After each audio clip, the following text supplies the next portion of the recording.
Hello students, today we are going to discuss a new topic that is computer memory. In last class we have discussed about the evolution of the computer, and before that class we have discussed what is computer system and its components. So आज अपन देखेंगे unit 1 अपना चल रहा है class 11 के लिए, और उसमें चैप्टर 1 आपका चल रहा है जिसमें अपना थर्ड टॉपिक है आज, जो कि कंप्यूटर मेमोरी से रिलेटेड है। तो आज अपन पूरा डिटेल में देखेंगे कंप्यूटर मेमोरी क्या होती है, इसके क्या क्या टाइप्स होते हैं, और इनको डिटेल में अपन जानेंगे। चलो स्टार्ट करते हैं आज का डिस्कशन बिना किसी देरी के साथ। तो सबसे पहले मैं डायरेक्टली आता हूँ, मेमोरी क्या होती है। जैसे ह्यूमन बीइंग होता है, ये ह्यूमन बीइंग है, ठीक है। अब अपन डे टू डे लाइफ में क्या करते हैं, कई चीज़ें परफॉर्म करते हैं। लेट्स सपोज अपन जैसे मैथ्स की कैलकुलेशन करते हैं, पढ़ाई करते हैं, तो अपन क्या करते हैं, किसी चीज़ को याद रखते हैं ना, तो वो आपके मेमोरी यानी दिमाग में स्टोर होता है, ठीक है। फिर आप उसको कभी भी ज़रूरत पड़ती है तब आप उसको रिट्रीव करते हैं अपने दिमाग से और उसको यूज करते हो। सेम वे में कंप्यूटर सिस्टम होता है, उसको भी डेटा याद रखने के लिए, जैसे आपके सॉन्ग्स हो गए, ठीक है, आपके सॉन्ग्स हो गए, या फिर लेट्स सपोज आप लोगों के समझ लो कोई भी डेटा, वीडियो हो गया, ये सब कंप्यूटर में स्टोर रहते हैं। तो इसका मतलब ये कहीं ना कहीं तो होते होंगे, कंप्यूटर को याद रखने पड़ते होंगे। तो वो जो कंप्यूटर होता है उसके पास में जो सीपीयू होता है उसके अंदर मेमोरी रहती है, ठीक है। तो वो मेमोरी के अंदर आपका ये डेटा स्टोर करता है, उसी मेमोरी की अपन बात कर रहे हैं। उस मेमोरी में ये अपना डेटा भी स्टोर करता है। डेटा किसे बोलते हैं, जैसे आप लोगों का सॉन्ग्स हो गया, एक्सेल की फाइल के अंदर जो डेटा हो गया, वर्ड के अंदर फाइल हो गया, पीडीएफ हो गया, ठीक है, वीडियो हो गया, ये सारा क्या होता है, डेटा होता है, ठीक है। कोई भी जैसे एक्सेल सीट के अंदर टेबुलर फॉर्मेट में डेटा हो गया, ठीक है, डॉक फाइल हो गई, ये सारा डेटा माना जाता है। तो ये डेटा भी स्टोर करता है, साथ में इंस्ट्रक्शन का मतलब क्या होता है, सॉफ्टवेयर को भी स्टोर करके रख देता है। अब जैसे आपका ऑपरेटिंग सिस्टम है, ये भी मेमोरी में स्टोर है ना, तभी तो कंप्यूटर चल रहा है। और जैसे आप लोगों का लेट्स सपोज क्रोम ब्राउजर हो गया, क्रोम ब्राउजर क्या है, एक सॉफ्टवेयर कंप्यूटर प्रोग्राम है, अब इंस्ट्रक्शन है कंप्यूटर को, तो वो इंस्ट्रक्शंस या सॉफ्टवेयर जो होते हैं उनको भी ये क्या करता है, कंप्यूटर की मेमोरी के अंदर स्टोर करके रखता है।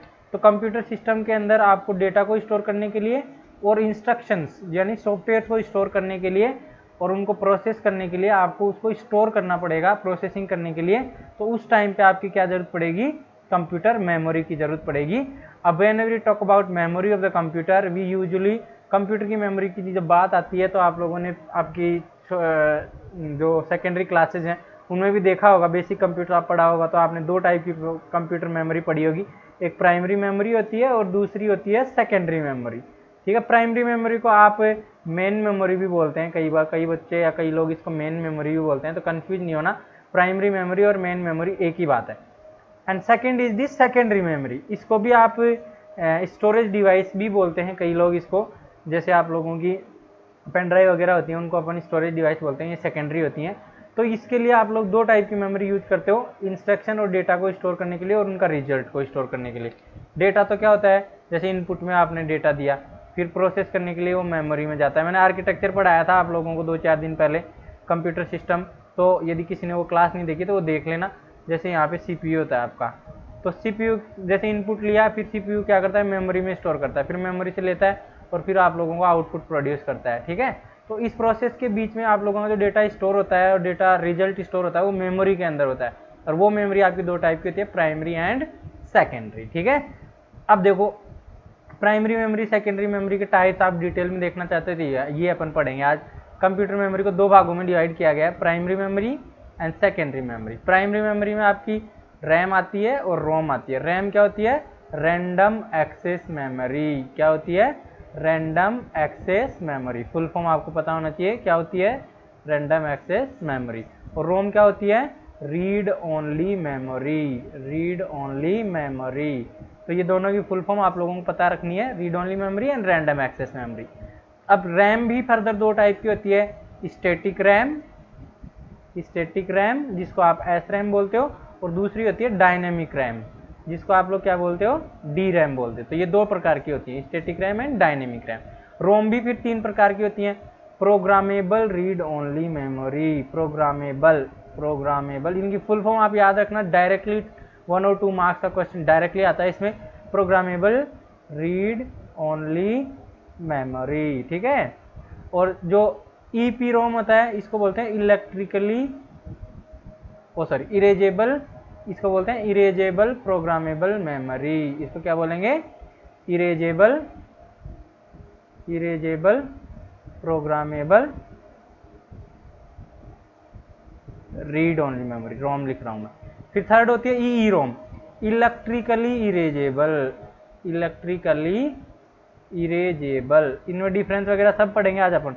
Electrically erasable programmable read only memory, तो इनकी डिफरेंस और सारी डिटेल में पढ़ेंगे। स्टैटिक रैम क्या होती है, डायनेमिक रैम क्या होती है।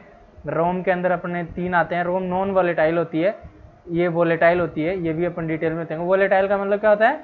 वोलेटाइल का मतलब आप ऐसे मान सकते हो परमानेंट नहीं होता। मतलब जैसे कंप्यूटर की लाइट चली गई तो इस मेमोरी में, रैम में जो भी डेटा स्टोर रहेगा वो सारा डिलीट हो जाएगा, उसको वोलेटाइल बोलते हैं। और नॉन वोलेटाइल मतलब रोम के अंदर डेटा परमानेंटली स्टोर होता है, डिलीट नहीं होता है। आप चाहोगे तो डिलीट कर सकते हो, वो स्पेशल रोम्स होती हैं जिनके अंदर आप डेटा को डिलीट भी कर सकते हो, लेकिन रेयरली डिलीट करते हो, रेगुलरली डिलीट नहीं होता है। फिर आपका दूसरा मेमोरी होता है सेकेंडरी मेमोरी। इसमें भी कई टाइप की चीज़ें होती है, कई टाइप की मेमोरी होती है। जैसे आपने हार्ड डिस्क सुनी होगी, HDD का मतलब होता है हार्ड डिस्क ड्राइव। HDD का फुल फॉर्म होता है hard disk drive, HDD। SSD का होता है solid state drive,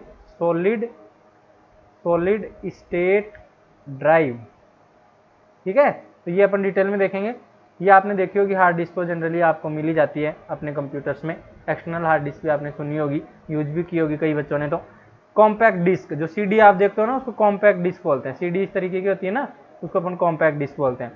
floppy disk पहले आया करती थी, जैसे 8 MB की, 16 MB की, ऐसे फ्लॉपी आया करती थी। आजकल आप लोगों को नहीं देखने को मिलेंगी। मैग्नेटिक टेप भी पहले आया करता था, आजकल नहीं देखेगा। जैसे ये कैसेट हुआ करती थी ना, ये मैग्नेटिक टेप है। ये जो कैसेट देख रहे हो ना आप, ऐसे रील भरी रहती थी, इसके अंदर मैग्नेटिक टेप होती थी। इसको अपन टेप रिकॉर्डर में लगा के अपन सुना करते थे। तो ये टेप होती है, ये भी मेमोरी होती है, एक सेकेंडरी मेमोरी होती है। परमानेंटली स्टोर होता था गाना इसमें।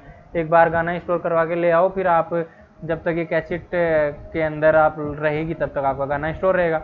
ये आप लोगों की पेन ड्राइव देखी होगी, इसको भी सेकेंडरी डिवाइस बोलते हैं। मेमोरी कार्ड आप सब यूज करते हो मोबाइल फ़ोन में, 8 GB, 16 GB, 64 GB कई आते हैं। फ्लॉपी इस तरीके की हुआ करती थी, आजकल नहीं देखोगे आप इसको। आजकल ये तो चलन बंद हो गया है इसका, क्योंकि अच्छी अच्छी मेमोरी और आने लगी हैं। फिर आपने CD और DVD देखी होगी, ये CD है आप लोगों की, इस तरीके की डिवाइस होती है। रोम आपने देखा नहीं होगा, क्योंकि ये कंप्यूटर के अंदर लगी रहती है मदरबोर्ड के ऊपर, लेकिन ये बहुत काम की मेमोरी है, इसके बारे में देखेंगे। रैम भी आपने कई बच्चों ने देखी होगी, ये कई बच्चों ने देखी होगी, लैपटॉप वगैरह में लगाई होगी, तो रैम आप लोगों ने देखी होगी, इस तरीके की होती है। ये हार्ड डिस्क आप लोगों ने, ये है इंटरनल हार्ड डिस्क, जो आप लोगों के कंप्यूटर के अंदर लगी रहती है। एक एक्सटर्नल हार्ड डिस्क भी आती है, इसको खोलोगे तो ऐसे इसके अंदर एक राउंडेड कलर की ऐसे प्लेट सी होती है जो घूमती है, तब ये डेटा स्टोर करती है। CD की तरह दिखती है अंदर से, लेकिन ऐसे बहुत बड़ी सी इसमें डिस्क लगी रहती है, ठीक है। तो ये आप लोगों की बेसिक इंट्रोडक्शन हो गया जो आज अपन पढ़ने वाले हैं। तो चलो अपन इनको डिटेल में देखते हैं 1 by 1। तो मैं अपना डिस्कशन स्टार्ट करता हूँ। यूनिट्स ऑफ मेमोरी, पहला आप लोगों को जो ध्यान रखना है वो यूनिट्स ऑफ मेमोरी। यूनिट्स क्या होती हैं? जैसे आप शुगर है, शुगर को आप वेट करते हो, तो जैसे आप लोग 1 kg शुगर इस तरीके से बोलते हो ना। जैसे आप लोग मिल्क को वेट करते हो, तो आप कैसे बोलते हो? 1 लीटर, ऐसे ही बोलते हो ना। पेट्रोल को, जो लिक्विड होते हैं उनको लीटर में अपन मेजर करते हैं, और जो आप लोगों के जो सॉलिड होते हैं उनको अपन किलोग्राम्स में मेजर करते हैं। जैसे डिस्टेंस को अपन किस में मेजर करते हैं? डिस्टेंस को मतलब अपन मेजर करते हैं किलोमीटर में, या मीटर में, या माइल्स में, ठीक है। इस तरीके से मीटर अपन मेजर करते हैं, ठीक है। सेम वे जैसे टाइम को अपन मेजर किस में करते हैं? जैसे आवर्स में, ठीक है, सेकंड्स में, तभी तो अपन बता पाते हैं कि इतने सेकंड हो गए, इतने घंटे हो गए। तो ये मेजरमेंट जैसे इन चीज़ों के लिए बनाया गया, वैसे ही कंप्यूटर की मेमोरी को भी मेजर करने के लिए, या कितनी मेमोरी है इस चीज़ को बताने के लिए मेमोरी की यूनिट्स होती हैं, ठीक है। उसको अपन यूनिट बोलते हैं। जैसे टाइम की यूनिट क्या होती है? आवर्स, सेकेंड्स, ठीक है, मिनट्स। जैसे डिस्टेंस की यूनिट हो गई किलोमीटर, मीटर, माइल्स। जैसे लिक्विड्स को अपन मेजर करने की जो होगी, लीटर हो गई, मिलीलीटर भी होती है, ठीक है, किलोग्राम भी होती है, ग्राम भी होती है, ठीक है, इस तरीके से होती है। तो इस तरीके से कंप्यूटर में भी जब आप कंप्यूटर में जो डेटा स्टोर होता है वो किस फॉर्मेट में होता है? बाइनरी नंबर्स के फॉर्मेट में होगा। ऐसे सुना होगा आपने 0 1 1 0 1 1, इस तरीके का डाटा, ठीक है। जैसे 4 का बाइनरी नंबर क्या होता है, तो जैसे 4 का नंबर हो गया 1000 सॉरी 3 बार 120, ये हो गया आपका 4 का बाइनरी नंबर। ठीक है, तो इस तरीके से जैसे ये 4 का बाइनरी नंबर है, सिमिलरली 2 का बाइनरी नंबर क्या होता है 1210, जैसे 2 का होता है। 0 का बाइनरी नंबर क्या होता है 0, 1 का क्या होता है 1, ठीक है, 2 का जैसे 10, 3 का क्या होता है 110, इस तरीके से। तो ये बाइनरी नंबर होता है। तो कंप्यूटर आपका बाइनरी नंबर को समझता है, ये आपका बाइनरी नंबर को समझता है, और इन बाइनरी नंबर की जितनी बाइनरी नंबर्स को काउंट करोगे ना, तो वो उससे बनती है आपकी कंप्यूटर मेमोरी। जैसे 0 एंड 1 होता है तो उसको अपन बोलते हैं बिट्स। जैसे यदि बाइनरी नंबर है उसके अंदर एक लेंथ की बिट है तो उसको बोलेंगे अपन बिट, इसको क्या बोलेंगे अपन bit. The binary digits 0 and 1 which are the basic units of memory are called bits. 0 and 1 को अपन क्या बोलेंगे बिट्स। फिर जैसे इसकी लेंथ बढ़ा देते हो आप, 0 0 1 कर देते हो, 1 0 कर देते हो, 1 1 कर देते हो, तो इसकी लेंथ कितनी हो गई 2 बिट्स हो गई। ठीक है, 2 बिट्स का कोई नाम नहीं होता है। जैसे 4 बिट्स की जब लेंथ होती है तो उसका नाम दे दिया जाता है एक स्पेशल। तो जो 4 बिट्स का जो ग्रुप होता है उसको अपन बोलते हैं, 4 बिट्स का जो ग्रुप होता है उसको निबल बोलते हैं। जैसे आप लोग इसको यूं बोलो, जैसे 0 0 1 1, तो ये क्या हो गया 4 बिट्स हो गई, तो इसको क्या बोल देंगे अपन एक निबल बोल देंगे, 1 nibble. 1 nibble equals to 4 bits. जब 2 बिट्स 1 बिट होती है 0 एंड 1 तो उसको अपन बिट्स बोलते हैं। जब 4 बिट्स हो जाती हैं, 4 बिट्स ग्रुप में आ जाती हैं, तो उसको बोल देते हैं अपन निबल्स। ठीक है, इनको क्या बोल देते हैं अपन निबल्स बोल देते हैं। जैसे वो 1001 एक निबल हो गया, 1010 एक निबल हो गया, 0010 एक निबल हो गया। अब 2 निबल जब बन जाती हैं, when where we combine 2 nibbles, तो आपका 8 बिट बन जाएगा, क्योंकि 2 निबल्स का मतलब 4 बिट प्लस 4 बिट, तो 4 बिट प्लस 4 बिट कितना हो जाएगा 8 बिट हो जाएगा। तो इससे क्या हो जाएगा आपका 8 बिट्स बन जाएगा। तो ये आपका क्या हो जाएगा एक बाइट। एक बाइट को कितना बोलते हैं, एक बाइट में कितने होते हैं बिट्स 8 बिट्स होते हैं। और एक निबल में ऐसे कोई पूछ ले एक निबल्स में कितने बिट होते हैं, एक निबल में तो आपको बताना है 4 बिट्स होते हैं। एक बाइट में कोई पूछ ले कितने निबल्स होते हैं, 2 निबल होते हैं। ठीक है, ये ऐसे क्वेश्चन आते हैं 2 नंबर या 3 नंबर का। और एक बाइट में कितने बिट्स होते हैं तो आप लोग बता दोगे 2 निबल्स मतलब एक निबल में 4 बिट्स, तो 4 इंटू 2 तो कितने हो गए 8 बिट्स हो गए। ठीक है, इस तरीके से कैलकुलेशन करनी होती है। अब इससे ज़्यादा बड़ा साइज होता है, जैसे 8 बिट हो गई तो ये क्या हो गई आपकी एक बाइट बन जाती है।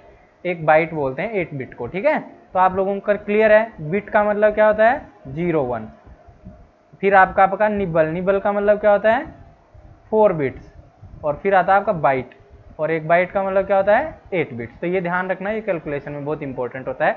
डायरेक्ट क्वेश्चन आता है 1 या 2 मार्क्स का, 1 nibble equals to how many bits, तो आप बता देना 4 बिट्स। अब देखो इससे आगे बढ़ते हैं तो आपकी किलोबाइट आती है। किलोबाइट सबने सुना होगा। जैसे 100 kbps की स्पीड आ रही है, आप नेट में जनरली बोलते हो 100 kbps 1 mbps की स्पीड आ रही है, या फिर ऐसे बोलते हो ये फाइल तो 4 MB की है। तो मेमोरी का यूनिट क्या होता है बाइट्स होता है जनरली। ठीक है, बिट्स और बाइट्स में मेजर की जाती है। फिर मेगाबाइट्स आता है, फिर गीगाबाइट। जैसे हार्ड डिस्क बोलते हो, आप हार्ड डिस्क परचेज करते हो तो क्या बोलते हो 10 GB 100 GB की हार्ड डिस्क, 1000 GB की हार्ड डिस्क, 1 TB की हार्ड डिस्क, इस तरीके से बोलते हो। और या फिर आप मेमोरी जब कंप्यूटर या कम मोबाइल लेने जाते हो तो बोलते हो ना 16 GB का मेमोरी कार्ड दे दो, 4 GB की पेन ड्राइव दे दो, तब आप गीगाबाइट्स का यूज करते हो। इसको बोलते हैं गीगाबाइट, इसको बोलते हैं मेगाबाइट, इसको बोलते हैं किलोबाइट। अब जैसे आप और भी ज़्यादा हार्ड डिस्क वगैरह परचेज करते हो तो टेराबाइट में, 1 टेराबाइट में कितने GB होते हैं 1000 GB होते हैं, 1024 GB होते हैं। तो ये बड़ी मेमोरी होती है टेराबाइट। फिर उससे भी ज़्यादा बड़ी आप कंप्यूटर की मेमोरी होती है उनको पेटाबाइट्स बोलते हैं। फिर उससे भी बड़ी होती है हेक्साबाइट्स बोलते हैं, उससे भी बड़ी होती है जेटाबाइट्स बोलते हैं, उससे भी बड़ी होती है योटाबाइट्स बोलते हैं। तो आप लोगों को एटलीस्ट ये ऊपर वाली 4 तो याद रखनी है, नीचे वाली इतनी ज़्यादा यूज नहीं होती हैं, फिर भी बेटर है कि आप नॉलेज के लिए याद रखिए किलोबाइट, मेगाबाइट, गीगाबाइट, टेराबाइट, फिर पेटाबाइट, हेक्साबाइट और जेटाबाइट एंड योटाबाइट। अब 1 किलोबाइट में देखिए कितना बाइट्स होते हैं। देखो 1 बाइट में कितने बिट्स होते हैं 8 बिट्स। तो 1 किलोबाइट्स में देखो इसका होता है सिंपल कैलकुलेशन, 1 किलोबाइट में 1024 बाइट्स होते हैं। ठीक है, 1 मेगाबाइट में 1024 किलोबाइट होते हैं। ठीक है, 1024 किलोबाइट को मिला दोगे तो 1 MB बन जाएगा। 1 गीगाबिट में 1024 मेगाबिट्स होती हैं MB। 1024 MB जैसे आपको डेली 1 GB इंटरनेट मिलता है जियो में या एयरटेल में या जो भी सिम यूज करते हो। 1 GB का मतलब क्या होता है, 1024 MB का इंटरनेट आपको मिलता है डेली, ठीक है। 1.5 GB का मतलब क्या होता है, 1500 MB आपको मिलता है, ठीक है। तो ऐसे मेगाबाइट में कन्वर्ट करना आना चाहिए, क्योंकि जनरल आप कंप्यूटर साइंस के स्टूडेंट हो, IP के स्टूडेंट, तो आपको पता होना चाहिए। टेराबाइट का मतलब क्या होता है, जैसे आप 1024 GB, जैसे कोई बोलता है कि अब मेरे पास में 2 टेराबाइट की हार्ड डिस्क है, तो आप समझ जाओगे इसके पास में कितने GB की हार्ड डिस्क है, 2048 GB की हार्ड डिस्क है। इससे बता सकते हो आप उसको, आप आइडिया भी लगा सकते हो कि 2048 GB की हार्ड डिस्क है इसके पास में। तो ये नॉलेज होता है, पता होना चाहिए, ठीक है। फिर पेटाबाइट वगैरह, जेटाबाइट वगैरह इतना यूज नहीं आता, फिर भी मैं बता रहा हूँ। पेटाबाइट में क्या होता है, 1024 टेराबाइट, ये बड़े बड़े सर्वर्स में यूज आती है, अपने काम की नहीं है ये। अपन जनरली पर्सनल कंप्यूटर्स के अंदर ये यूज नहीं होती, ये कंपनीज के जो कंप्यूटर होते हैं ना बड़े बड़े, उनमें यूज होती है। एक ये हेक्साबाइट कब यूज होती है, इसमें कितना होता है, 1024 पेटाबाइट, ये बड़े बड़े सर्वर होते हैं ना, अमेजन, फेसबुक, इनके सर्वर्स में यूज होती है। जोटाबाइट के अंदर 1024 हेक्साबाइट्स होते हैं, तो ये और भी बड़ी होती है। 1 योटाबाइट, इसमें 1024 जेटाबाइट्स होते हैं, ये और भी बड़ी होती है, तो ये बहुत बड़ी होती है। सबसे बड़ी मेमोरी 1 ये जो योटाबाइट है आप लोगों की, तो आप इसको इंक्रीजिंग डिक्रीजिंग ऑर्डर में भी अरेंज कर सकते हो। कई बार क्वेश्चन आ जाता है, कई बार ये भी पूछ लेता है। अब मेरे को आप बता सकते हो, अब आपको यदि मैं पूछूं आपसे क्वेश्चन, लेट सपोज मैं आपसे पूछता हूँ, आप बताइए मेरे को कि मैंने पूछा 1 GB में कितने बिट्स होंगे, तो कोई बच्चा बता सकता है? 1 GB में आप कमेंट बॉक्स में बता सकते हो यदि आपको पता है तो। 1 GB में कितने बिट्स होंगे, तो देखिए 1 GB में कितने बिट्स होंगे, तो बिट्स निकालने हैं तो सबसे पहले आपको बाइट्स में कन्वर्ट करना पड़ेगा। तो 1 GB में कितने किलो बाइट्स होते हैं, सबसे पहले मेगाबाइट में कन्वर्ट करना। 1 GB में कितने मेगाबाइट होते हैं, 1024 मेगाबाइट होते हैं। फिर 1 मेगाबाइट में कितने किलो बाइट्स होते हैं, 1024 किलो बाइट्स होते हैं। 1024 से फिर मल्टीप्लाई करो, तब किलो बाइट्स में कन्वर्ट हो गया। अब 1024, 1 किलो बाइट के अंदर कितने वो होते हैं, बाइट्स होते हैं 1024, तो फिर से 1024 से मल्टीप्लाई करो, तो ये बाइट्स में कन्वर्ट हो गया। अब एक बाइट में कितने बिट्स होते हैं, 8 बिट्स, तो 8 से मल्टीप्लाई कर दो, ये आपका नंबर आएगा। तो 1001 जो GB है, इसके अंदर इतने बिट्स होते हैं, ठीक है। तो ऐसा क्वेश्चन कई बार पूछ लिया जाता है, 1 GB में कितने बिट्स होते हैं, 1 GB में कितने मेगाबाइट्स होते हैं, तो आपको ये कन्वर्ट करना आना चाहिए। ये मल्टीप्लिकेशन मेथड से आप कर सकते हो इजीली, ठीक है। अब जैसे मैं एक और क्वेश्चन पूछता हूँ, लेट सपोज आप लोगों से, ऐसा न्यूमेरिकल आपको 100% देखने को मिलेगा एग्जाम में, आप एंश्योर रहें इस चीज़ का। तो ये आपको कैलकुलेशन करनी आनी चाहिए, मैं यहाँ पे आपको करके दिखा रहा हूँ एक दो की। अब जैसे मैंने पूछा 1 गीगाबाइट में 1 GB के अंदर कितने किलोबाइट्स होते हैं, मैंने पूछा 1 GB में कितने किलोबाइट्स होते हैं, तो आप क्या बताओगे, 1 GB में कितने 1 GB में कितने मेगाबाइट्स होते हैं, 1024 मेगाबाइट्स होते हैं। और 1 मेगाबाइट में कितने GB, कितने किलोबाइट्स होते हैं, 1024, तो 1024 इंटू 1024 किलोबाइट्स होंगे, तो आपको ये आंसर हो जाएगा इसका। तो 1 GB में कितने किलोबाइट्स हो गए, 1024 इंटू 1024, 1024 इंटू 1024 किलोबाइट्स होंगे टोटल, ठीक है। अब इसको मल्टीप्लाई करने की जरूरत नहीं है, आप डायरेक्टली ऐसे आंसर लिख सकते हो। अब जैसे एक और न्यूमेरिकल मैं आपसे पूछता हूँ, ऐसे न्यूमेरिकल आपको देखने को मिलेंगे जनरली, ठीक है, एग्जाम में। अब मैंने जैसे पूछा कि भाई 1 पेटाबाइट है, उसमें कितने मेगाबाइट्स हैं, 1 पेटाबाइट में कितने मेगाबाइट हैं, तो अब देखिए 1 पेटाबाइट से स्टार्ट करिए, टेबल याद होनी चाहिए। 1 पेटाबाइट में कितने टेराबाइट होते हैं, 102 पर, तो 1024 ऊपर की तरफ मल्टीप्लाई कर लो। 1 टेराबाइट के अंदर कितने वो होते हैं गीगाबाइट्स, 1024 बाइट, तो ये गीगाबाइट में कन्वर्ट हो गया। अब 1 गीगाबाइट में कितने मेगाबाइट्स होते हैं, 1024, तो 1024 और मिलता है, तो ये मेगाबाइट्स हो गया। तो ये आपका आंसर हो गया 1024 इंटू 1024 इंटू 1024 मेगाबाइट, ठीक है। तो इस तरीके का न्यूमेरिकल आप लोगों के आ सकता है, इसका ध्यान रखना, ठीक है। चलो अब अपन आगे चलते हैं, ये आपकी यूनिट हो गई मेमोरी की, इतना आपको क्लियर होना चाहिए, ठीक है। अब अपन चलते हैं टाइप्स ऑफ मेमोरी के अंदर, जिसमें आप लोगों का जो टाइप्स ऑफ मेमोरी है, जैसे मैंने आप लोगों को पहले ही बताया था, ह्यूमन बीइंग होता है, इसको जैसे ये कोई बुक पढ़ रहा है, लेट सपोज ये जैसे बुक पढ़ रहा है कोई, ये बुक है, यहाँ पे कुछ लिखा हुआ है, यहाँ पे कुछ लिखा है, ये बुक पढ़ रहा है लेट सपोज अपनी आंखों से, ठीक है। तो ये क्या करेगा, इस बुक के अंदर जो कंटेंट है उसको याद रखेगा, या फिर आप लोगों के साथ में कोई घटना घट जाती है, हैपनिंग हो जाती है, उसको भी याद रखते हो, लोगों की बातों को याद रखते हो। तो ये जो लाइफ टाइम में आप लोगों को जो आप लोग बातों को याद रखना, बुक में जो कंटेंट है उसको याद रखना, मूवीज के सीन्स को याद रखना, इसके लिए आपको क्या क्या जरूरत पड़ती है, मेमोरी की जरूरत पड़ती है ना, ह्यूमन मेमोरी की जरूरत। अब ह्यूमन की मेमोरी में क्या प्रॉब्लम है, आपको जैसे कई बार मम्मी ने बोला मार्केट जाते टाइम कि भाई आप लोगों को कुछ लेके आना है, तो उस केस में क्या होता है, आप लोग उस केस में कई बार क्या होता है, आप भूल जाते हो, तो आपकी मेमोरी क्या है, रिलायबल नहीं है, आपकी मेमोरी क्या है, रिलायबल नहीं है, आप कई बार भूल जाते हो उस चीज़ को, फिर घर पे आने के बाद में याद आता है कि ये चीज़ तो मेरे को लानी थी, तो मैं तो भूल ही गया। तो ह्यूमन की जो मेमोरी होती है वो पर रिलायबल नहीं होती है, कई बार ह्यूमन बीइंग भूल भी जाता है, ठीक है। इसलिए ह्यूमन बीइंग क्या करता है, नोटबुक बनाता है, ठीक है, नोट्स बनाता है, डायरी बनाता है, मोबाइल में रिमाइंडर सेट करता है, ये सब चीज़ें करता है अपने मेमोरी को रिलायबल बनाने के लिए, क्योंकि अपन कई बार भूल जाते हैं, ठीक है। तो वी कैन नॉट रिलाई अपन और मेमोरी कंप्लीटली, अपनी मेमोरी पे अपन रिलाई नहीं करते हैं, क्योंकि आज जैसे आपने कोई पढ़ाया तो आप नोट्स क्यों बनाते हो, क्योंकि आप लोग 2-3 महीने बाद में उसको भूल जाते हो, तो उसको रिवाइज करने के लिए नोट्स बनाते हो। तो वैसे ही कंप्यूटर की जो ह्यूमन बीइंग की मेमोरी है वो रिलायबल नहीं होती है, इसलिए अपन नोट्स वगैरह बनाते हैं, इंपॉर्टेंट इन्फॉर्मेशन डेटा को अपन जैसे नोटबुक में नोट कर लेते हैं, मैनुअल्स बनाते हैं, जर्नल्स बनाते हैं, डॉक्यूमेंट बनाते हैं, कंप्यूटर में स्टोर करके रखते हैं, ताकि अपन लॉन्ग टर्म तक उसको याद रख सकें। अब कंप्यूटर के अंदर भी इसी चीज़ को करने के लिए दो टाइप की मेमोरी होती है, एक तो होती है आपकी प्राइमरी मेमोरी और एक होती है सेकेंडरी मेमोरी। प्राइमरी मेमोरी में मैंने पहले ही बता दिया, रैम रोम आती है, और रैम भी further S RAM, D RAM, dynamic RAM, और जो रोम होती है वो P ROM, E P ROM और ई रोम, इनकी फुल फॉर्म मैंने बता दी है ऑलरेडी। अब जैसे एस रैम होती है, स्टैटिक रैम बोलते हैं इसको, ये ऐसी दिखती है, एग्जाम देख लीजिए। डायनेमिक रैम होती है वो इस तरीके की दिखती है जो आप लगाते हो। ये आप लोगों की हार्ड डिस्क है, ठीक है, ये हार्ड डिस्क अंदर से, ये हार्ड डिस्क बाहर से ऐसे दिखती है, ठीक है। ये आप लोगों की है रोम, ये आप लोगों की क्या है, रोम है, और ये क्या है, erasable programmable read only, EPROM है ये आप लोगों की क्या है, ईपी रोम, ये क्या है, रोम है, ठीक है। ये क्या है, एस रैम है, ये क्या है, डायनेमिक रैम है, ये क्या आप लोगों की हार्ड डिस्क है, ये क्या आप लोगों की सीडी है जो ऑप्टिकल डिस्क बोलते हैं जिसको, ये क्या आपकी पेन ड्राइव है, ठीक है। तो इस तरीके से आप लोगों को आइडेंटिफाई करना आना चाहिए, वैसे तो आप लोगों को पता है ऑलरेडी, क्योंकि आजकल के स्टूडेंट्स काफ़ी स्मार्ट होते हैं, ये कंप्यूटर डिवाइसेस तो यूज करते ही हैं सारी, pen drive, memory card, CD, DVD, hard disk, ठीक है। बस जो इंपॉर्टेंट चीज़ है वो ये 4 चीज़ हैं, ये चीज़ आप लोगों को नॉलेज में रखनी पड़ेंगी, ये हर बच्चे को नहीं पता होती, ये तो यूज होती रहती हैं, इसलिए आप लोगों को पता है, ठीक है। तो अब हम चलते हैं आगे और इनको डिटेल में डिस्कस करते हैं 1 बाई 1।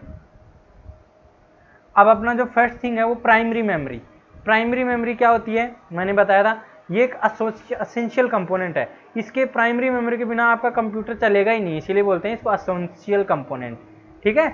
ये क्या करता है, आपका प्रोग्राम का मतलब सॉफ्टवेयर, और आपका जो डेटा जो आप लोग स्टोर करते हो गाने वगैरह, और जो मेमोरी में आप लोगों को जैसे 2+3 को ऐड करना है, तो 2+3 को आप लोगों को रैम में पहले स्टोर कराना पड़ेगा, और उसके बाद में फिर ये 2+3 का ऐड होएगा और ये रिजल्ट आएगा 5, ये भी आपको रैम में स्टोर कराना पड़ेगा। तो ये जो प्रोसेसिंग के पहले आप लोगों का जो डेटा स्टोर होता है टेम्परेरीली, तो वो आप लोगों का, इसको बोलते हैं डेटा, 2, 3, 5 यहाँ पे क्या हो गया, डेटा हो गया, और प्रोग्राम क्या हो गया, जो इनको ऐड कर रहा है, ऐड करने का पाइथन प्रोग्राम आपने देखा होगा या देखोगे फ्यूचर में, तो ये प्रोग्राम्स को भी स्टोर करता है और डेटा दोनों को स्टोर करके रखता है आप लोगों का कौन, प्राइमरी मेमोरी, ठीक है। तो प्राइमरी मेमोरी के अंदर ही आता है आप लोग जो इनपुट देते हो, जैसे कीबोर्ड से जो भी आप टाइप करते हो सबसे पहले प्राइमरी मेमोरी में आता है, फिर आप लोगों का एक्चुअल में सेकेंडरी मेमोरी में स्टोर करते हो तो वहाँ चला जाता है, ठीक है। तो ये आप लोग ध्यान रखना, प्राइमरी मेमोरी एसेंशियल है, इसके बिना आपका कंप्यूटर चलना मुश्किल है। रैम यदि आप कंप्यूटर में हटा दोगे तो आपका CPU T T T T की आवाज़ करने लग जाएगा, वो बोलेगा चलेगा ही नहीं एक्चुअल में, ठीक है। तो टी टी टी की आवाज़ आएगी, इसका मतलब है कि आपकी रैम सही से लगी नहीं हुई, आप देख सकते हो सॉकेट और या फिर रैम इंसर्ट कीजिए, क्योंकि जो प्रोग्राम और डेटा है वो प्रोसेसिंग से पहले सबसे पहले आपकी प्राइमरी मेमोरी या मेन मेमोरी रैम में लोड होते हैं, ठीक है। सीपीयू जो है, जैसे ये जो सीपीयू आपने पढ़ा था ना कल, सीपीयू से जो 2 वायर जा रहे थे मेमोरी के अंदर, इस तरीके से आप लोगों ने कल देखा होगा, कल या परसों जो मेरी क्लास हुई थी कंप्यूटर कंपोनेंट्स पे, उसमें देखा होगा ऐसे 2 लाइन जा रही थी, तो सीपीयू से डायरेक्टली कनेक्ट होती है आपकी प्राइमरी मेमोरी, ठीक है। सबसे जो सीपीयू से जो डायरेक्टली कनेक्ट होती है वो प्राइमरी मेमोरी होती है, सेकेंडरी मेमोरी डायरेक्टली कनेक्ट नहीं होती है सीपीयू से, वो इनडायरेक्टली कनेक्ट होती है, थोड़ी डिस्टेंस पे रहती है। सीपीयू को जो भी काम करना होता है, टेम्परेरी स्टोर करना था, वो सबसे पहले रैम में ही स्टोर करता है या प्राइमरी मेमोरी में ही स्टोर करता है। इसके फर्दर 2 टाइप होते हैं प्राइमरी मेमोरी के, random access memory and read only memory. Random access को रैम बोलते हैं, रीड ओनली मेमोरी को रोम बोलते हैं। अब अपन इन दोनों को डिटेल में देखते हैं क्या होती है ये, ठीक है। क्लियर है, प्राइमरी मेमोरी क्या होती है, असेंशियल होती है, और ये प्रोग्राम और डेटा जो प्रोसेसिंग से पहले स्टोर होता है वो प्राइमरी मेमोरी के अंदर ही स्टोर होता है। सीपीयू डायरेक्टली इंटरेक्ट करता है प्राइमरी मेमोरी के साथ में, ये पॉइंट्स आप याद रखना, डायरेक्टली कई बार क्वेश्चन आ जाता है। अब अपन चलते हैं और रैम के बारे में डिटेल में देखते हैं। 3 मार्क्स का क्वेश्चन कई बार आता है रैम के ऊपर, right a short note on RAM, तो आपको ये पता होना चाहिए।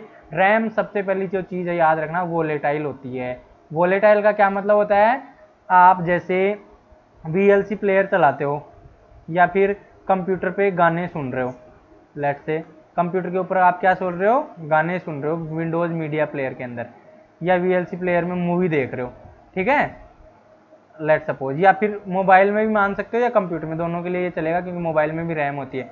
कंप्यूटर मान लो चाहे ये मान लो आप मोबाइल, दोनों में से कोई भी चीज़ मान लो जो भी आप यूज करते हो। अब क्या होता है, जो आपका वोलेटाइल का मतलब क्या होता है, VLC प्लेयर जैसे चल रहा है या विंडोज मीडिया प्लेयर चल रहा है, आप मोबाइल पे वीडियो देख रहे हो, आपका mobile let suppose battery down हो गई और बंद हो गया, तो आप जैसे ही मोबाइल को दोबारा ऑन करोगे तो आपका VLC प्लेयर भी क्लोज हो जाएगा, जो भी आप गाना सुन रहे हो तो वो भी क्लोज हो जाएगा। क्यों हो जाएगा, क्योंकि ये रैम के अंदर चल रहे होते हैं, ये जो प्रोग्राम जो आप चलाते हो ये रैम के अंदर चलते हैं, इसीलिए तो बोलते हैं 2 GB की रैम तो बहुत कम पड़ जाएगी, स्लो हो जाएगा कंप्यूटर, तभी तो आप बोलते हो 4 GB की रैम डलवाओ कंप्यूटर के अंदर, या मोबाइल में 6 GB की रैम वाला मोबाइल ज़्यादा अच्छा चलेगा। क्यों चलेगा, क्योंकि उसमें ज़्यादा से ज़्यादा प्रोग्राम आप एक साथ चला सकते हो 6 GB रैम में। 2 GB में तो कम चलेंगे, 4 GB में उससे ज़्यादा चलेंगे, 6 GB में उससे ज़्यादा चलेंगे, तो इसलिए बोलते हैं कि 6 GB वाला जो मोबाइल होता है वो फास्ट चलता है, ठीक है, कोई जादू नहीं होता उसमें, क्योंकि 6 GB रैम के अंदर क्या होता है, मेमोरी की साइज बड़ी हो जाती है, इसलिए ज़्यादा प्रोग्राम एक साथ चल पाते हैं। तो रैम क्या होती है, वोलेटाइल होती है, इसमें जो भी प्रोग्राम चल रहे होते हैं वो कंप्यूटर की यदि पावर सप्लाई चली जाए या कंप्यूटर को बंद कर दिया जाए तो ये आपके वाइप्ड आउट का मतलब क्या होता है, डिलीट हो जाते हैं, ठीक है, या बंद हो जाते हैं, ठीक है, वाइप्ड आउट का मतलब। तो रैम एक वोलेटाइल मेमोरी होती है, ये लाइन याद रखना। वोलेटाइल का मतलब होता है when power is supplied to computer it retains the data, retains का मतलब ये डेटा को मतलब स्टोर करके रखेगा तब तक जब तक पावर है। As soon as power supply is turned off all the contents of the RAM is wiped out या फिर डिलीट। ओके, तो ये टेक्निकल टर्म्स है वाइप्ड आउट, देखो ये आपकी डिक्शनरी या आपकी वोकेबुलरी भी बन रही है, रिटेन्स, वाइप्ड आउट, ये नए नए वर्ड्स आपको सीखने को मिल रहे हैं। फिर देखो सेकंड पॉइंट है, it is used to store data temporarily. क्यों, क्योंकि ये तो वोलेटाइल होती है तो ऑब्वियसली टेम्परेरीली स्टोर करेगी, ये तो सिनोनियम हो गया एक तरीके का, तो ये भी याद रखना आसान है, बट आपको ये पॉइंट बढ़ा देता है, ऐसे पॉइंट आप लिख सकते हो। 3.3 मार्क का क्वेश्चन है तो it is use to store data temporarily, बात तो वही है, वोलेटाइल बोल दो चाहे टेम्परेरीली स्टोर बोल दो, वोलेटाइल का मतलब पावर ऑफ होते ही डेटा इरेज, ठीक है, कंप्यूटर इज वर्किंग, तो जब तक कंप्यूटर चलता है तब तक टेम्परेरीली स्टोर करता है। थर्ड पॉइंट देखिए, when your computer is started और a software application is launch, जब भी आप जैसे गूगल क्रोम खोलते हो, फेसबुक की ऐप खोलते हो मोबाइल में, व्हाट्सएप की ऐप खोलते हो, या कोई और गाना चलाने के लिए प्लेयर खोलते हो, as soon as you click on the program, click on this software और एप्लीकेशन ऑन मोबाइल फोन और कंप्यूटर, कंप्यूटर पे जैसे आप डबल क्लिक करते हो ना आइकन पे जाके, VLC प्लेयर के पे, एक्सेल के ऊपर, वर्ड के ऊपर, तो वो प्रोग्राम कहाँ पे लोड होता है, वो प्रोग्राम आपका रैम में लोड होता है प्रोसेसिंग के लिए, ये ध्यान रखना, सबसे इंपॉर्टेंट पॉइंट है ये, ठीक है। जब भी आप कोई सॉफ्टवेयर ओपन करते हो, कोई ऐप ओपन करते हो मोबाइल में, तो वो कहाँ लोड होता है, रैम में लोड होता है, ठीक है, ये ध्यान रखना। प्रोग्राम भी रैम में होता है, डेटा भी रैम में होता है। प्रोग्राम मतलब सॉफ्टवेयर, ठीक है, इससे यहाँ पे प्रोग्राम का मतलब सॉफ्टवेयर है, डेटा का मतलब जो आप यूज कर रहे हैं, जैसे मूवी खोलने के लिए VLC प्लेयर तो हो गया प्रोग्राम, और VLC प्लेयर के अंदर जो मूवी चल रही है वो डेटा हो गया, तो ऐसे आप याद रख सकते हो, ठीक है। यहाँ पे मूवी जो चलेगी वो डेटा हो जाएगा और जो VLC प्लेयर वो आपका कंप्यूटर प्रोग्राम हो जाएगा, तो दोनों रैम में चलते हैं एक साथ, ठीक है। RAM is usually referred as main memory, इसको मेन मेमोरी बोलते हैं, पहले ही मैंने बता दिया, ये बहुत फास्ट होती है सेकेंडरी मेमोरी के कंपैरिजन में। सेकेंडरी कंपोनेंट मेमोरी जो होती है हार्ड डिस्क, पेन ड्राइव, इनसे फास्ट होती है रैम, इसीलिए रैम कंप्यूटर जो है CPU रैम से डायरेक्टली कनेक्टेड रहता है, ठीक है। ये 4 पॉइंट आप याद रखना, 3 नंबर का क्वेश्चन आता है 3 पॉइंट लिखना होते हैं। अब ये 2 टाइप की होती है, static RAM and dynamic RAM, S RAM बोलते हैं, डी रैम बोलते हैं। इनको अपन थोड़ा थोड़ा देख लेते हैं, आपको ज़्यादा याद रखने की जरूरत नहीं है एस रैम डी रैम के बारे में, एक टेबल में आपको दिखा देता हूँ, 2-3 पॉइंट आप याद रख लेना, वो आप लोगों के लिए सफिशियंट है। चलो आगे चलते हैं और इसको देखते हैं। अब देखिए, स्टैटिक रैम होती है, डायनेमिक रैम होती है, ये कंपेरिजन है। स्पीड किसकी ज़्यादा होती है, स्टैटिक रैम की स्पीड ज़्यादा होती है, डायनेमिक रैम की स्पीड कम होती है। साइज किसकी कम होती है, स्टैटिक रैम की कम होती है, डायनेमिक रैम की बड़ी होती है। कॉस्ट, स्टैटिक रैम एक्सपेंसिव होती है और डायनेमिक रैम चीप होती है, क्योंकि स्लो होती है, लार्ज होती है तो चीप ऑब्वियसली हो जाएंगी। ये कहाँ पे यूज होती है, जो कैश मेमोरी अपन पढ़ेंगे, कैश मेमोरी क्या होती है वहाँ पे यूज होती है, और ये जो आपकी रैम होती है ना वहाँ पे यूज होती है। रैम में आपकी डी रैम यूज होती है, कैश मेमोरी होती है रैम से भी फास्ट होती है, वहाँ पे ये यूज होती है स्टैटिक रैम, ठीक है। तो ये देखेंगे डेंसिटी आप चाहो तो याद रख लो, चाहो तो मत याद रखो। ये लेस डेंस होती है, हाई डेंस होती है, ठीक है। इसका जो कंस्ट्रक्शन है, इसके अंदर कॉम्प्लेक्स होता है कंस्ट्रक्शन, क्योंकि इसमें ट्रांजिस्टर और लैचेज का बहुत ज़्यादा यूज होता है। ट्रांजिस्टर लैचेज क्या होते हैं, जो बिट्स स्टोर करते हैं उसको लैच बोलते हैं, ठीक है। और जो ट्रांजिस्टर्स होते हैं जो चार्ज को स्टोर करके रखने का काम करते हैं, तो इसमें ट्रांजिस्टर और चार्ज, ये जो लैचेज का यूज होता है, इसमें कैपेसिटर्स का यूज होता है। जो कैपेसिटर आता है ना, जो फैन के अंदर लगता है, कैपेसिटर भी चार्ज को स्टोर करता है, ट्रांजिस्टर भी चार्ज को स्टोर करता है, लेकिन ट्रांजिस्टर मोर इफिशिएंट होता है। इसमें कम ट्रांजिस्टर लगे रहते हैं, कैपेसिटर ज़्यादा होते हैं, इसमें लैच लगे होते हैं इसकी जगह, कैपेसिटर की जगह। इसके अंदर 6 ट्रांजिस्टर्स लगे रहते हैं, इसके अंदर 1 ट्रांजिस्टर लगा होता है, इसीलिए ये थोड़ा सा स्लो है, ये फास्ट है। चार्ज लीकेज प्रॉपर्टी ये आपको याद रखने की जरूरत नहीं है। पावर कंजम्पशन देख सकते हो, ये कम पावर कंज्यूम करती है क्योंकि छोटी होती है, ये हाई पावर कंज्यूम करती है क्योंकि बड़ी होती है साइज में, ठीक है। चलो अपन ये चार्ट आप याद रख लेना, 3 to 4 पॉइंट याद रख लेना, कंपेरिजन आ जाए तो ये लिख लेना, ठीक है। डिफरेंस आता है जनरली, पूछ लेता है कई बार एग्जामिनर, डिफरेंस 2 मार्क्स का या 3 मार्क्स का, तो 2-3 पॉइंट आप लिख सकते हो, ठीक है। चलो अब अपन आगे चलते हैं और नेक्स्ट देखते हैं। अब देखते हैं read only memory. Read only memory क्या होती है, ये भी प्राइमरी मेमोरी होती है। प्राइमरी मेमोरी के अंदर 2 पार्ट पढ़े थे अपन ने, रैम और रोम। तो रैम अपन ने पढ़ लिया, खत्म कर लिया रैम। रैम में फिर अपन ने 2 पार्ट पढ़े थे, एस रैम है, डी रैम, ये दोनों अपन ने देख लिए हैं। अब देखते हैं रोम। रोम क्या होती है, नॉन वॉलेटाइल होती है। जैसे रैम क्या होती थी, वॉलेटाइल होती थी, लाइट चली गई कंप्यूटर प्रोग्राम डिलीट। रोम नॉन वॉलेटाइल होती है, इसमें लाइट चली जाएगी तो भी आपका डेटा डिलीट नहीं होगा, स्टोर रहेगा परमानेंटली। और means it contents not lost even when the power is turn off. जब पावर चला जाता है तब भी आपका कंटेंट डिलीट नहीं होता है इसमें से, ठीक है। It is use as fast, ये आप लोगों की थोड़ी छोटी होती है, स्मॉल होती है, लेकिन फास्टर बहुत होती है। और परमानेंट स्टोरेज के लिए यूज की जाती है। ये यहाँ पे यूज की जाती है जहाँ पे डेटा आपका रेयरली चेंज हो। रेयरली मतलब जैसे आप लोगों का ऑपरेटिंग सिस्टम, ऑपरेटिंग सिस्टम का जो बूट प्रोग्राम होता है, बूट जानते हो आप, कई बच्चे जानते होंगे, कई नहीं जानते होंगे। बूट क्या बोलते हैं, जैसे आप लोगों का विंडो आता है, जैसे आप कंप्यूटर को ऑन करते ही विंडोज ऑपरेटिंग सिस्टम लोड हो जाता है ना, तो उस प्रोसेस को अपन क्या बोलते हैं, बूटिंग बोलते हैं। जब आपका operating system, when your operating system loads on computer, this process is known as booting, ठीक है। इसको अपन बूटिंग बोलते हैं। जब आपका computer operating system, let's say Windows for example, जब आपका लोड होता है कंप्यूटर का स्विच ऑन करते ही कंप्यूटर हार्डवेयर के ऊपर, तो उस प्रोसेस को बोलते हैं बूटिंग।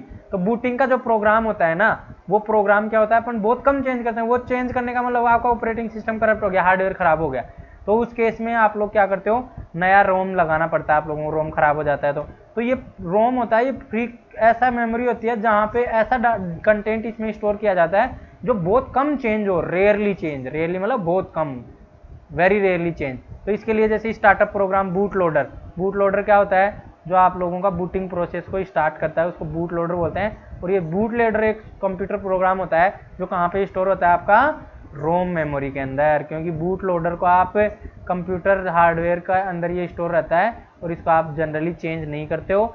ये चेंज होने का मतलब होता है कि आपका ऑपरेटिंग सिस्टम करप्ट हो सकता है ये, और आपका कंप्यूटर स्टार्ट नहीं हो सकता, इस वजह से आप लोग इसको चेंज नहीं करते हो। इसीलिए इसको रोम में स्टोर किया जाता है परमानेंटली, ठीक है। इसमें डिलीट नहीं होता कभी भी।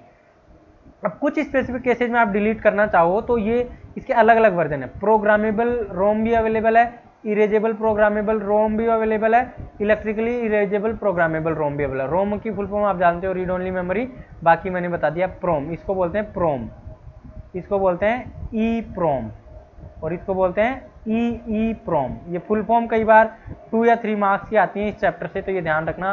प्रोम का मतलब प्रोग्रामेबल, ई प्रोम का मतलब इरेजेबल प्रोग्रामेबल, और ई का मतलब इलेक्ट्रिकली इरेजेबल। तो इरेजेबल का मतलब क्या होता है, रेयर केस, रेयरली मतलब कभी तो चेंज कर सकते हो, तो रेयर केस में आपको चेंज करना है तो ये प्रोग्राम की जा सकती है, इरेजेबल और electrically erasable read only memories. इनका डिफरेंस अपन देख लेते हैं, छोटा छोटा डिफरेंस आपको पता होना चाहिए, कई बार क्वेश्चन पूछ लिया जाता है, ठीक है। अब अपन देख लेते हैं कंपेरिजन। ये है आपका प्रोम मतलब प्रोग्रामेबल रीड ओनली मेमोरी, ये है erasable programmable read only memory, और ये इलेक्ट्रिकली इरेजेबल, ठीक है। ये 3 आप लोगों की मेमोरी है। इसको बोलते हैं रीड ओनली मेमोरी, इसको ओरिजिनल रैम बोलते हैं, that can be modified only once by a user. Programmable read only memory को आप एक बार मॉडिफाई कर सकते हो लाइफ के अंदर, दोबारा मॉडिफाई नहीं कर सकते हो। Programmable Rome that can B erase and reuse, इसको आप इरेज भी कर सकते हो और रीयूज कर सकते हो मल्टीपल टाइम्स, ठीक है। प्रोम को आप ओनली वन टाइम कर सकते हो, एक बार कर दिया उसके बाद में कभी भी नहीं होगा। इसको मल्टीपल टाइम कर सकते हो, आप इरेज भी कर सकते हो और रीयूज कर सकते हो। Electrically erasable user modifiable PROM that can be erased and reprogrammed repeated through the normal electrical voltage. इसको आप बहुत फ्रीक्वेंटली डेली आप इरेज करके नया डेटा स्टोर कर सकते हो। तो ये इलेक्ट्रिकली इरेजेबल होता है, इलेक्ट्रिकल सिग्नल्स का यूज करते हैं या वोल्टेज का यूज करते हुए इसको इरेज किया जा सकता है। इसकी फुल फॉर्म लिखी हुई है, it stand for programmable read only memory, it stand for erasable programmable read only memory, it stand for electrically erasable programmable read only memory. ये होती है प्रोग्रामेबल ओनली वंस, मैंने बता दिया एक बार ही होती है, उसके बाद में नहीं होती है ये, ठीक है। ये एक्चुअल आपकी रोम होती है, ये एक्चुअली आपकी रोम होती है क्योंकि एक बार ही प्रोग्राम होती है, दोबारा आपको इसको इरेज नहीं कर सकते हो। ये can be reprogrammed using ultra violet light का यूज करते हैं, इसको रीप्रोग्राम कर सकते हो, इरेज करके दोबारा से रीयूज कर सकते हो। इसको रीप्रोग्राम करने के लिए आपको इलेक्ट्रिकल चार्ज की जरूरत पड़ती है, इलेक्ट्रिकल चार्ज का यूज करते हुए या इलेक्ट्रिसिटी का यूज करते हुए आप इसको इरेज करके रीयूज कर सकते हो। तो ये 3 पॉइंट आप लोग याद रख लेना, मोर देन सफिशिएंट है आप लोगों के लिए, सिंपल है, ठीक है। चलो अब हम आगे चलते हैं और नेक्स्ट देखते हैं। अब आपका जो नेक्स्ट है वो कैश मेमोरी है। कैश मेमोरी अभी मैंने बताया था, ये मेमोरी ऐसी मेमोरी होती है जो सबसे फास्ट है, फास्टेस्ट मेमोरी बोल सकते हैं, फास्टेस्ट। क्यों? क्योंकि ये रैम से भी फास्ट होती है, रैम से भी फास्ट होती है कैश मेमोरी, सबसे फास्ट होती है कैश मेमोरी, फिर रैम होती है और फिर होती है आपकी सेकेंडरी मेमोरी। तो सबसे स्लो मेमोरी कौन सी होती है? Secondary memory. उसके बाद में स्लो कौन सी होती है? रैम। उसके बाद में तो सबसे फास्ट कैश है ही, सबसे फास्ट कैश, उसके बाद में रैम, इसके बाद में सेकेंडरी मेमोरी। ये कंपैरिजन याद रखना, कई बार अरेंज करने के लिए बोल देता है, क्वेश्चन 1 मार्क का आ जाता है, ठीक है। अब कैश के बारे में देखते हैं। RAM is faster than secondary storage. देखो रैम क्या होती है? सेकेंडरी मेमोरी से फास्ट होती है, but not fast as a computer processor.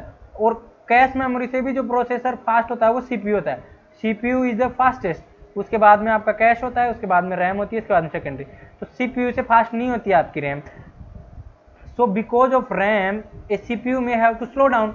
अब मान लो सीपीयू तो सबसे फास्ट होता है, रैम इतनी फास्ट होती नहीं है जितनी सीपीयू फास्ट होती है, तो इससे आपका कंप्यूटर क्या होता है? स्लो हो सकता है, ठीक है। इस केस में अपन क्या करते हैं? एक कैश मेमोरी इंट्रोड्यूस करते हैं आपके कंप्यूटर सीपीयू को फास्ट चलाने के लिए, ठीक है।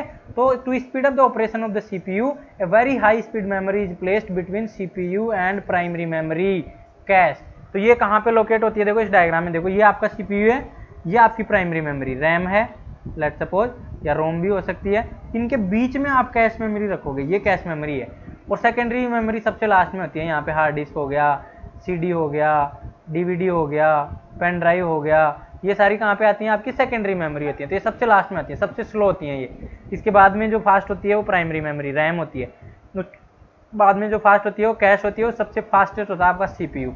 और सीपीयू में आप लोगों को मैंने बताया था जब कंपोनेंट्स पढ़ाए थे कंप्यूटर के, रजिस्टर्स होते हैं, और रजिस्टर्स कैश मेमोरी से भी फास्ट होते हैं। तो आप लोगों का जो फ्लो हो गया वो ये होता है, रजिस्टर्स सबसे फास्ट, देन कैश मेमोरी आप लोगों को यदि आ जाए अरेंज करने के लिए, फिर आता है आपका रैम या फिर रोम, जो भी आप लोग बोलना चाहो, फिर आपका आता है सेकेंडरी मेमोरी, सेकेंडरी मेमोरी। तो ये आप लोगों को ऑर्डर याद रखना है। सबसे फास्ट होता है रजिस्टर, उससे कम फास्ट होता है कैश मेमोरी, उससे कम रैम रोम, उससे कम सेकेंडरी मेमोरी। तो ये डाटा याद रखना आप लोग, बहुत इंपॉर्टेंट है। It stores the copies of the data from frequently accessed primary memory location. अब कैश का काम क्या होता है ये आप लोगों को मैं बता देता हूँ। कैश का क्या काम होता है एक्चुअल में, जैसे आप लोगों को मैंने बोला, मैं जैसे कोई चीज़, जैसे मैं बोलता हूँ कि जैसे मैं कोई चीज़ बार बार बोलता हूँ, लेट्स सपोज मैं कोई चीज़ बार बार बोलता हूँ, राम गोज टू स्कूल, ऐसे मैं लेट्स सपोज बार बार बोलता हूँ, ये स्टेटमेंट मैं बार बार पूछता हूँ लेट्स सपोज किसी पर्सन से, तो वो क्या करेगा? इस स्टेटमेंट को हमेशा याद रखेगा वो, ये या फिर ऐसे याद रखो। ये एग्जांपल थोड़ा सा अजीब हो जाएगा। मैं पूछता हूँ लेट्स सपोज, कोई क्वेश्चन पूछता हूँ, जैसे मैं पूछता हूँ what is RAM, what is RAM, let's suppose मैं बार बार पूछता हूँ। तो जैसे ये आप हो और आप क्या पूछते हो? रैम क्या होती है? बार बार पूछते हो। जैसे सीपीयू बार बार पूछता है प्राइमरी मेमोरी से रैम की फुल फॉर्म, तो ये बोलता है रैंडम एक्सेस मेमोरी। इस तरीके से आप लोगों का कौन रिप्लाई करता है? ये प्राइमरी मेमोरी रिप्लाई करता है। अब ये लेट्स सपोज मैं दिन में 10 टाइम्स पूछता हूँ, तो ये रैम का, अब मैं बार बार प्राइमरी मेमोरी से पूछता हूँ, तो ये फ्रीक्वेंटली आस्क्ड क्वेश्चन हो गया। तो मैं इसको फ्रीक्वेंसी ज़्यादा है तो इसलिए मैं ये जो रैम की फुल फॉर्म है मैं यहाँ पे ही स्टोर कर दूंगा, रैंडम एक्सेस मेमोरी, किसके पास में? कैश मेमोरी के अंदर, ठीक है। तो अब मैं जब क्वेश्चन पूछूंगा रैम क्या होती है, तो मैं डायरेक्टली कैश से पूछूंगा पहले। यदि कैश में मेरा अवेलेबल है तो डायरेक्टली यार ये फुल फॉर्म मेरे को यहीं से मिल जाएगी, रैंडम एक्सेस मेमोरी। मेरे को यहाँ जाके प्राइमरी मेमोरी से पूछने की जरूरत नहीं है कि रैम की फुल फॉर्म क्या है, ठीक है। तो यहाँ पे अब मैं जैसे नया क्वेश्चन पूछता हूँ रोम क्या है, तो रोम क्या है, तो रोम का पता तो कैश मेमोरी को है नहीं, तो रोम के केस में मैं फिर क्या करना पड़ेगा, मेरे को प्राइमरी मेमोरी के पास में जाना पड़ेगा। फिर प्राइमरी मेमोरी में यदि मेरा है रोम की फुल फॉर्म तो ठीक है, नहीं है तो फिर मैं सेकेंडरी मेमोरी से पूछूंगा। लेट सपोज रैम के पास में भी नहीं है तो मैं सेकेंडरी मेमोरी से पूछूंगा, तो वो बोलेगा read only memory, read only memory. तो इस तरीके से काम होता है। तो जो फ्रीक्वेंटली जो क्वेश्चंस, जो सीपीयू फ्रीक्वेंसी ऑफ जो ऑपरेशन ज़्यादा परफॉर्म होते हैं वो, और फ्रीक्वेंसी जो डेटा फ्रीक्वेंटली यूज होता है वो कैश मेमोरी में स्टोर कर दिया जाता है, ताकि सीपीयू डायरेक्टली कैश से उसको उठा सके, क्योंकि सबसे फास्ट होती है ये मेमोरी। बार बार रीड ओनली मेमोरी के पास में नहीं जाना पड़े, रैंडम एक्सेस मेमोरी के पास नहीं जाना पड़े, क्योंकि इसके पास जाते हैं तो आपका ऑपरेशन स्लो हो जाता है, तो इसलिए कैश मेमोरी बीच में लगा देते, यही बात बोली गई। Store the copies of the data from frequently accessed primary memory, primary memory से जो डेटा फ्रीक्वेंटली एक्सेस किया जाता है, जैसे रैम की फुल फॉर्म 10 टाइम एक्सेस की जा रही है, तो उसको अपन कैश मेमोरी में रख लेते हैं, रिड्यूसिंग द एवरेज टाइम। इससे आप लोगों का जो सीपीयू और प्राइमरी मेमोरी के बीच में जो टाइम लग रहा था एक्सेस का वो कम हो जाएगा। वो कैश मेमोरी क्योंकि फास्ट होती है तो आपका टाइम फास्ट हो जाएगा। जैसे आप गूगल सर्च में देख लो, गूगल सर्च में क्या होता है, जैसे आप कोई भी कीवर्ड टाइप करते ही गूगल के नीचे लिस्ट आ जाती है ना, जैसे बी लिखते ही BWK BOY ऐसे लिस्ट आ जाती है, तो वो कैश मेमोरी से आती है, क्योंकि जिन लोगों ने सबसे ज़्यादा किसी टर्म को सर्च कर रखा वो पहले आपको सजेस्ट करेगा, तो इससे आपका फास्ट एक्सपीरियंस, फास्ट सर्चिंग होती है, ठीक है। बाकी वो नहीं मिलेगा तो फिर आप सर्च बटन पर क्लिक करोगे तो फिर लिस्ट में आएगा। इस तरीके से देख सकते हो इस चीज़ को, ठीक है। फिर when the CPU needs to access the memory it first examine the cache. सबसे पहले जब कम सीपीयू को डेटा चाहिए वो पहले कैश मेमोरी को देखता है, फिर यदि कैश में उसको मिल जाता है डेटा, जैसे रैम की फुल फॉर्म मिल गई तो ठीक है, if requirement is met then it read from the cache, otherwise primary memory is access. Otherwise जैसे कैश में डेटा नहीं मिलेगा तो फिर वो प्राइमरी मेमोरी को एक्सेस कर लेगा, ठीक है। तो ये होती है कैश मेमोरी, इसको ध्यान रखना। अब अपन आगे चलते हैं और नेक्स्ट देखते हैं। डायग्राम जरूर बना सकते हो आप लोग चाहो तो। अब अपन देखते हैं सेकेंडरी मेमोरी। सेकेंडरी मेमोरी मैंने आपको पहले ही बता दिया था, ये क्या होती है, नॉन वॉलेटाइल होती है, ठीक है, नॉन वॉलेटाइल होती है। प्लस इसमें क्या होता है, परमानेंटली डेटा आपको स्टोर करना है, जैसे लाइट चली जाए तो आप लोगों का डेटा इरेज नहीं हो, तो इस चीज़ के पर्पज़ के लिए आप लोग सेकेंडरी मेमोरी का यूज करते हो। प्राइमरी मेमोरी के अंदर स्टोरेज कैपेसिटी कम होती है। रैम जनरली कितने जीबी की आती है, 2 GB, 4 GB, 6 GB, ज़्यादा से ज़्यादा 8 GB, और भी ज़्यादा मानो तो 16 GB, इससे ज़्यादा तो रैम आती नहीं है, इतनी आती है अभी तक, तो आगे फ्यूचर में और आ सकती है पता नहीं। तो रैम की जो कैपेसिटी होती है कम होती है, स्टोरेज कैपेसिटी। लेकिन जो पेन ड्राइव है तो आज देखो कि पेन ड्राइव 64 GB का तो पेन ड्राइव आने लग गया, 120 GB 8 GB का तो मेमोरी कार्ड आने लग गया, ठीक है। हार्ड डिस्क तो आप 1 TB 1 JB तक आने लग गया, ठीक है। तो इस तरीके से अपन बोलते हैं कि जो सेकेंडरी मेमोरी इसमें स्टोरेज कैपेसिटी ज़्यादा मिलती है, प्राइमरी मेमोरी में कम मिलती है। और प्राइमरी मेमोरी वॉलेटाइल होती है लेकिन, और रीड ओनली होती है, लेकिन जो आपकी जो सेकेंडरी मेमोरी होती है वो परमानेंटली स्टोर करती है डेटा को और इंस्ट्रक्शन को, और ये नॉन वॉलेटाइल होती है, ठीक है। तो इस वजह से अपन क्या यूज करते हैं, सेकेंडरी मेमोरी का यूज करते हैं बहुत बार, ठीक है, ज़्यादा डेटा स्टोरेज करने के लिए। Secondary memory is non volatile बता दिया। लार्जर स्टोरेज कैपेसिटी मैंने बता दिया, जैसे पेन ड्राइव हो गई है, बहुत लार्ज कैपेसिटी की आती हैं, ठीक है, प्राइमरी मेमोरी से बहुत ज़्यादा कैपेसिटी की, लेकिन ये स्लो होती हैं, चीपर होती हैं, स्लोअर होती हैं, चीपर होती हैं। अब 2 GB की रैम लेने जाओगे तो 1000 रुपये की आएगी, लेकिन 2 GB की पेन ड्राइव लेने जाओगे तो 350 या 400 रुपये की ही आ जाएगी। तो चीपर कौन सी हुई, सेकेंडरी मेमोरी चीपर हो गई। स्लो होती है लेकिन रैम फास्ट होती है, अभी देखा अपन ने एग्जाम में, रैम फास्ट होती है किससे, हार्ड डिस्क से या फिर पेन ड्राइव या फिर सेकेंडरी मेमोरी से, ठीक है। और इसको डायरेक्टली एक्सेस नहीं करता सीपीयू। सीपीयू किसको डायरेक्टली एक्सेस करता है, या तो कैश को करता है या फिर प्राइमरी मेमोरी को करता है डायरेक्टली एक्सेस। सेकेंडरी मेमोरी को डायरेक्टली एक्सेस नहीं करता है सीपीयू, ये बाद में प्राइमरी मेमोरी के थ्रू एक्सेस होता है कैश मेमोरी। ये क्या नाम आपका, सेकेंडरी मेमोरी। सेकेंडरी मेमोरी के अंदर यदि आपको कोई डेटा पड़ा हुआ है तो वो पहले आपका मेन मेमोरी में लेकर आया जाता है और फिर उसको सीपीयू एक्सेस करता है, डायरेक्टली सीपीयू सेकेंडरी मेमोरी को एक्सेस नहीं करता। यही बात मैं बोल रहा था अभी। एग्जाम्पल क्या क्या होते हैं सेकेंडरी मेमोरी के, हार्ड डिस्क होता है, CD DVD, memory card, pen drive. देखो ये तो आपका SDD है जो सॉलिड स्टेट डिस्क है, और ये हार्ड डिस्क है, ये HDD बोलते हैं इसको, ठीक है। इनमें डिफरेंस देखेंगे। ये आप लोगों का क्या है, टेप, टेप जो बोला था वो टेप। ये आप लोगों का क्या है, CD DVD मान सकते हो इसको। ये आप लोगों का क्या है, मेमोरी कार्ड, ठीक है, इस तरीके का दिखता है। ये क्या आप लोगों का पेन ड्राइव, सबको पता है। तो ये आप लोगों के कुछ एग्जाम्पल हैं सेकेंडरी मेमोरी के। अब अपन आगे चलते हैं और नेक्स्ट देखते हैं सेकेंडरी मेमोरी के बारे में। अब आपको डिफरेंस बता देता हूँ। एसएसडी की फुल फॉर्म क्या होती है? सॉलिड स्टेट डिस्क या ड्राइव, सॉलिड स्टेट डिस्क या ड्राइव। और ये जो हार्ड डिस्क होती है उसका फुल फॉर्म क्या होता है? Hard disk drive, hard disk drive, HDD। ठीक है, हार्ड डिस्क ड्राइव बोलते हैं इसको, सॉलिड स्टेट ड्राइव बोलते हैं SSD को। ये आजकल आती है। अभी जनरली जो यूज होती है, आप लोग हार्ड डिस्क यूज करते हो, HDD। जो आप लोग हार्ड डिस्क यूज करते हो कंप्यूटर में, वो HDD होती है। अभी जो आने लग गई है वो HDD आने लग गई है, बहुत फास्ट होती है। इसमें कंपैरिजन कई बार पूछ सकता है। तो with support very fast data transfer, SSD के अंदर बहुत ज़्यादा फास्ट डेटा ट्रांसफर होता है। अब मैं थोड़ा सा कंपैरिजन बताता हूँ। ये हार्ड डिस्क की इमेज है इधर, और ये SSD की इमेज है। ठीक है, state solid state drive. Cost किसकी ज़्यादा होती है? SSD की कॉस्ट ज़्यादा होती है। Cost of the solid state drive is much higher than the hard disk. इसी वजह से अपन लोग हार्ड डिस्क यूज करते हैं, क्योंकि थोड़ी सस्ती पड़ती है। एक्सेस टाइम, एक्सेस टाइम का क्या मतलब होता है? जैसे आप डबल क्लिक करो मूवी के ऊपर, कितने टाइम में वो हार्ड डिस्क से उठ के प्राइमरी मेमोरी में आती है, उसको एक्सेस बोलते हैं। ठीक है, तो इसका जो एक्सेस टाइम होता है सॉलिड स्टेट ड्राइव का, वो बहुत कम होता है कंपेयर टू हार्ड डिस्क। इसका बहुत ज़्यादा होता है या फिर स्लो होता है एक्सेस टाइम, क्योंकि ये 5000 से 10,000 माइक्रो सेकेंड एक्सेस टाइम होता है। इसका 30 से 35 से 100 माइक्रो सेकेंड ही होता है। ठीक है, तो इसका आप लेस याद रख सकते हो। इसमें एक्सेस टाइम लेस होता है, इसमें मोर होता है, इतना याद रख सकते हो। आप लोगों को ये 35, 10, 100 नैनो सेकेंड ये समझ में नहीं आएंगे। आ गए हो तो वेरी गुड, नहीं आए तो आप लेस और मोर याद रखना। Less speed, less access time, ये मोर एक्सेस टाइम। रिलायबिलिटी क्या होता है? रिलायबिलिटी का मतलब होता है कि क्रैश होने की पॉसिबिलिटी कितनी है। हार्ड डिस्क में क्या होता है आप लोगों का, ये ऐसे मूवेबल पार्ट्स ज़्यादा होते हैं। जैसे इसमें क्या होता है कि ये ड्रम होता है, ये आपका ये एक रीडर लगा होता है, फिर ये एक डिस्क होती है जो घूमती रहती है।